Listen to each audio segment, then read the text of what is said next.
усіх дітей гукаю та до себе закликаю. Будемо ми разом грати, заняття час розпочати. Чи може транспорт бути шкідливим? Транспорт служить для пересування по землі, воді, повітрі і навіть під землею. В залежності від цього його поділяють на такі види транспорту.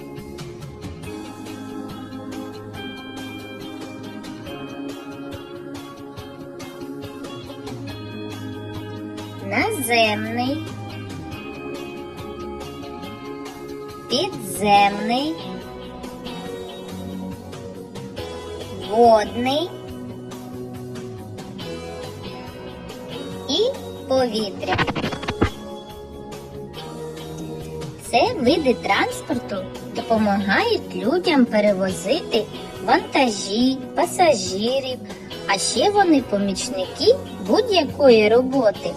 Вони поливають та підмітають вулиці, прибирають сніг, гасять пожежі тощо. Залежить від того, транспорт поділяється на пасажирський, вантажний та спеціальний. Діти, кожний вид транспорту спричиняє велике екологічне забруднення. Основними видами забруднення є викидами відпрацьованих газів автомобілів. Залізничний транспорт вважають екологічним, найчастіший видом транспорту. Однак залізничні транспорти спричиняють шум та вібрацію.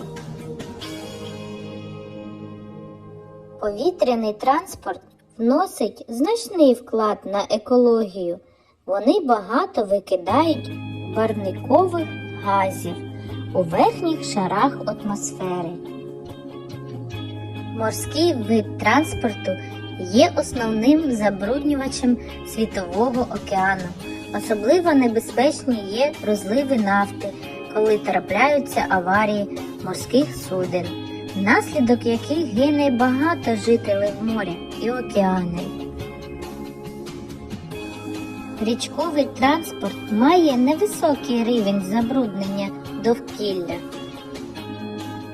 Наступний вид транспорту, який не забруднює навколишнє середовище, це велосипед та самокат. Цей вид транспорту зручний, приємний і, головне, не треба пального і зберігаємо наше повітря. Багато країн давно користуються цим видом транспорту і спосіб пересування по місту. Це великий і важливий крок до збереження нашої екології. Кожен вид транспорту допомагає людям, але при цьому він надає шкоди природі та нашому здоров'ю.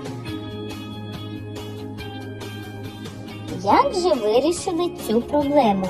На вулицях нашої країни та інших держав з'явилися такі машини, які не шкодять нашому здоров'ю, не забруднюють повітря, є екологічно чистим транспортом. Це електромобілі, мотокари. Вони все більше з'являються на дорогах. Вони не тільки не зашкоднюють середовище, але є екологічним засобом пересування.